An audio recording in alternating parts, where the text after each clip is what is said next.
South ఇండియాలోనే అతి తక్కువ ధరలకి రత్నాలనందించే ఏకైక సంస్థ 6JVR. మావోయిస్టు ఉద్యమం క్రమేపీ బలహీనపడిపోతోందా? ముఖ్యమైన నేతలంతా వరుసగా చనిపోవటంతో ఇదే జరగబోతోందనే మా ఆలోచన అందరిలో వస్తోంది. ఇప్పటికే కేంద్ర ప్రభుత్వం అతి త్వరలోనే మావోయిస్టు లేనటువంటి సమాజాన్ని, దేశాన్ని ఏర్పాటు చేస్తామని చెప్పినటువంటి పరిస్థితి. సో అదే జరగబోతోందా? ఆయుధాలు వదిలేసి చాలా మంది ఇప్పటికే జనజీవన స్రవంతిలో కలిసిపోతే ఇంకా మిగిలినటువంటి వాళ్ళు ఎన్కౌంటర్స్ లో చనిపోతున్నారు. ఇదే విషయం మీద మనతో మాట్లాడడానికి మాజీ మావోయిస్ట్ గాది ఎన్నయ్య గారు లైవ్ కాల్ అందుబాటులో ఉన్నారు. ఒకసారి ఆయనతో మాట్లాడదాం. సార్ నమస్తే అండి. నమస్తే అమ్మా. ఎన్నయ్య గారు చెప్పండి, ఆయుధం ఉంటేనే ఏదైనా సాధించగలం అని చెప్పేసి అడవుల్లోకి వెళ్ళిపోయి ఎన్నో పోరాటాలు, ఉద్యమాలు చేసినటువంటి ఎంతో మంది మావోయిస్టులు ఈ రోజు మొత్తానికి తుడిచిపెట్టుకుపోయేటువంటి పరిస్థితి. అసలు ఇక క్రమేపీ ఎక్కడైతే నక్సల బరిలో ఈ ఉద్యమం స్టార్ట్ అయిందో అది ఇంకా మొత్తానికి ఉండదేమో, ఇంకా అసలు మావోయిస్ట్ అనేవాళ్ళు కనిపించరేమో ప్రభుత్వం చెప్తున్నట్లుగా అనేటువంటి పరిస్థితులు అయితే ప్రస్తుతం ఉన్నాయి. అవునంటారా, కాదంటారా? అంటే మీరు ఏదైతే మీ ఉపోద్ఘాతంలో కావచ్చు, లేకపోతే మీరు అడిగే ప్రశ్నలో కావచ్చు, ఆయుధం ఉంటేనే విప్లవాన్ని సాధిస్తారు, విప్లవాన్ని సాధించడానికి వాళ్ళు ప్రయత్నాలు చేస్తారు, దాని మీదనే వాళ్ళకి నమ్మకం ఉంటుందని ఏదైతే బయట ఉన్నటువంటి వాళ్ళకి ఒక అభిప్రాయం ఉందో, ఒక ఆలోచన ఉందో, ఒక నమ్మకం ఉందో, అది చాలా తప్పుడు ఆలోచన, తప్పుడు అవగాహన. అది ఆయుధం అనేది చాలా చాలా తక్కువ ప్రాధాన్యత కూడుకున్నటువంటి అంశం. అది దానికి విప్లవ సిద్ధాంతము, విప్లవ ఆశయము, విప్లవానికి కావాల్సిన అనుకూలమైన పరిస్థితులు ఇవి ప్రధానమైనవి. విప్లవానికి అనుకూలమైన పరిస్థితులు లేకపోతే అప్పుడు అక్కడ విప్లవ సిద్ధాంతం కూడా పనిచేయదు. సిద్ధాంతం ఎంత గొప్పదైనా, ఆశయం ఎంత పవిత్రమైందైనా, వ్యూహ ఎత్తుగడలు ఎంత గొప్పగా ఉన్నప్పటికైనా అక్కడ వెనక విప్లవానికి కావాల్సిన సానుకూల పరిస్థితి లేకపోతే, అనుకూల వాతావరణం లేకపోతే అప్పుడు అక్కడ ఎంత పెద్ద విప్లవ నాయకుడైనా, వ్యూహకర్త అయినా కానీ అక్కడ ఆయన అనుకున్న లక్ష్యాన్ని, ఆ విజయాన్ని ముద్దాడలేడనేది మా అందరి అవగాహన. కాబట్టి మొట్టమొదటిగా చెప్పేది ఒకటే, ఆయుధం అనేది అసలు చాలా లీస్ట్ పోతారు అంశం. అది ఆయుధం అంటే సాయుధ పోరాటం అని మొదటి నుంచి కూడా అదే ఉద్యమంలో మీరు తీసుకున్నటువంటి స్లోగన్ కదా సార్. సాయుధ పోరాటం అనేది కూడా విప్లవ పార్టీ చరిత్రలో మీరందరూ భూతద్దాలు వెతకండి, స్టెటోస్కోపులు పెట్టి వెతకండి, ఎక్కడ కూడా వాళ్ళ మేనిఫెస్టోలో కానీ, వాళ్ళ సర్క్యులర్లలో కానీ, వాళ్ళ తీర్మానాలలో కానీ విప్లవాన్ని సాయుధ పద్ధతిలో, సాయుధ పోరాటం ద్వారా, తుపాకీ కొట్టడం ద్వారా సాధిస్తామనే ఎక్కడ కూడా అది ఉండదు.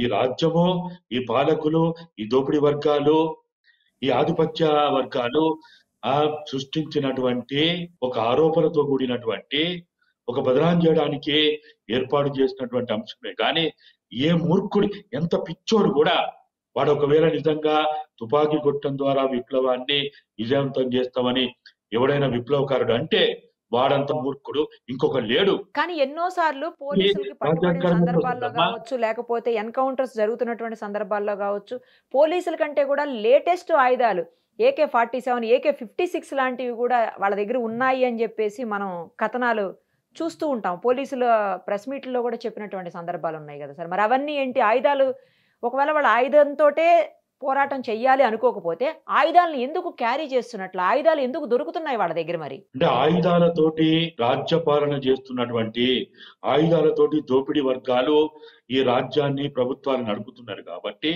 దాని నుంచి స్వీయ రక్షణ కోసం, ఆత్మరక్షణ కోసం వాళ్ళు దాన్ని దగ్గర పెట్టుకొని వాళ్ళు ఆ ప్రజల్లో ఉన్నప్పుడు ఉంటారేమో కానీ ఇప్పుడు ఆదివాసీ ప్రాంతాల్లో, ఈ దేశ మూలవాసులైన ఆదివాసుల చేతుల్లో ఆయుధం లేదు ఎక్కడమ్మా. ఆయుధం లేకుండా ఆదిమ సమాజం నుంచి ఇప్పటి వరకు మానవ మనుగడ కొనసాగిందా? ఏ కాలంలోనైనా సరే, అది ఆదిమ సమాజమైనా, లేకపోతే భూస్వామ్య సమాజమైనా, లేకపోతే పెట్టుబడిదారి సమాజమైనా, సామ్రాజ్యవాద యుద్ధాల్లో ఏం వాడిందమ్మా? ఆయుధాలు వాడలేదు. అక్కడ రోజుల్లో మావోయిస్టులు కనుమరుగైపోతారు అని అనుకోవచ్చా? మావోయిస్టులు అనేది వ్యక్తులు కాదమ్మా, అదొక సిద్ధాంతం. ఇవాళ నేను కూడా పీపుల్స్ వార్లో, మావోయిస్ట్ పార్టీ ఏర్పడిన తర్వాత నేను లేను కానీ పీపుల్స్ వార్లో ఉన్నా, రాడికల్స్ లో ఉన్నా, నేను వరంగల్ జైల్లో ఉండి కూడా కాలేజ్ ఎన్నికల్లో జనరల్ సెక్రటరీగా గెలిచిన డిగ్రీ కాలేజీలో ఉన్నప్పుడు. అయితే మేము వ్యక్తులుగా బయటకు వచ్చినాం, భౌతికంగా బయటకు వచ్చినాం. కానీ ఆ సిద్ధాంతం ఉంటది కదా, ఆ ఆశయం ఉంటది కదా. ఏ సిద్ధాంతమైనా ఏ ఆశయమైనా సమాజంలో అసమానత ఉన్నంత వరకు, సమాజంలో దోపిడీ ఉన్నంత వరకు, సమాజంలో ఆధిపత్యం ఉన్నంత వరకు అప్పుడే ఆ సిద్ధాంతం కూడా అక్కడ ఉపయోగపడుతుంది. నేల పదును కాకపోతే ఎంత గొప్ప విత్తనమైనా, హైబ్రిడ్ విత్తనమైనా ఆ నేల ఆ విత్తనం వేస్తే మొలకెత్తుతుందమ్మా. అంటే సమాజంలో అసమానతలు ఉన్నాయి కాబట్టి, దోపిడీ ఉంది కాబట్టి ఇలా ఏమిటిదమ్మా, భారత రాజ్యాంగంలో ఉన్న 12 షెడ్యూళ్లలో 5-6 షెడ్యూళ్ళు ఆదివాసీల కోసం, ఈ దేశ మూలవాసుల కోసం. జైపాల్ సింగ్ ముండా రాజ్యాంగ రచనలో ఆదివాసీ బిడ్డ, ఆయన కూడా ఆక్స్ఫర్డ్ యూనివర్సిటీలో చదువుకున్నటువంటి నాటి బీహార్ నేటి జార్ఖండ్ ప్రాంతానికి చెందినటువంటి జైపాల్ సింగ్ ముండా నాయకత్వంలో 5-6 షెడ్యూల్లో ఆదివాసీల కోసం పెట్టబడినవి.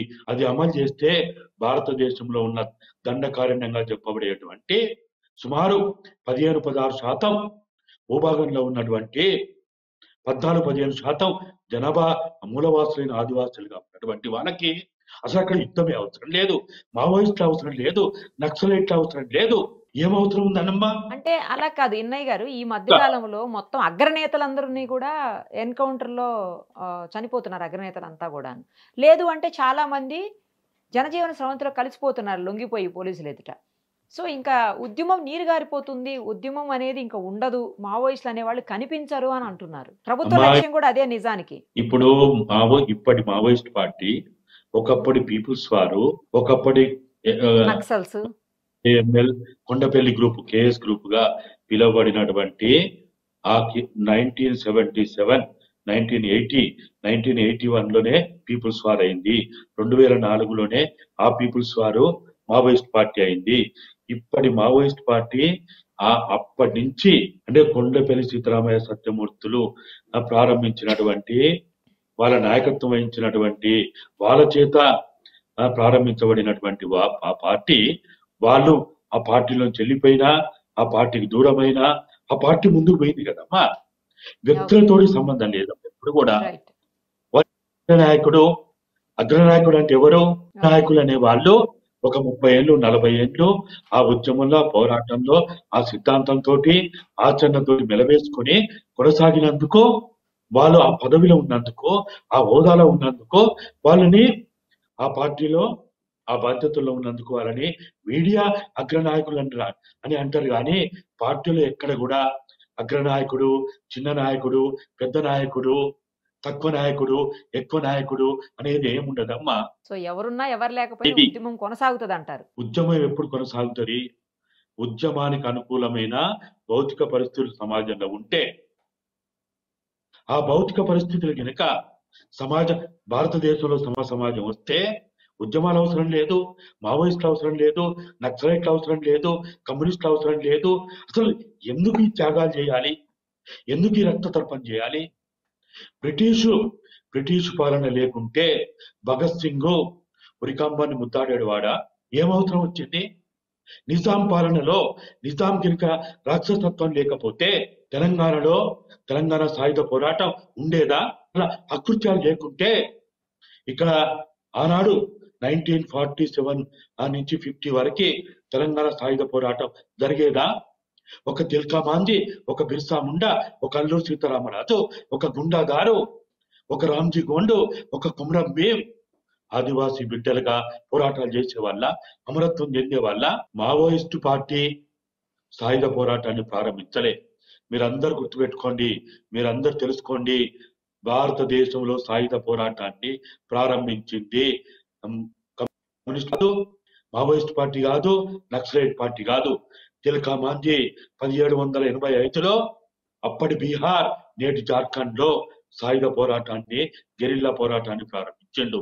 మొఘళ్ళ కాలంలో, బ్రిటిష్ కాలంలో సాయుధ పోరాటాన్ని ప్రారంభించిండు. సాయుధ పోరాటం, గెరిల్లా పోరాటం ఇప్పటిది కాదు. రైట్ అండి, చూద్దాం ఏం జరుగుతుంది అనేది.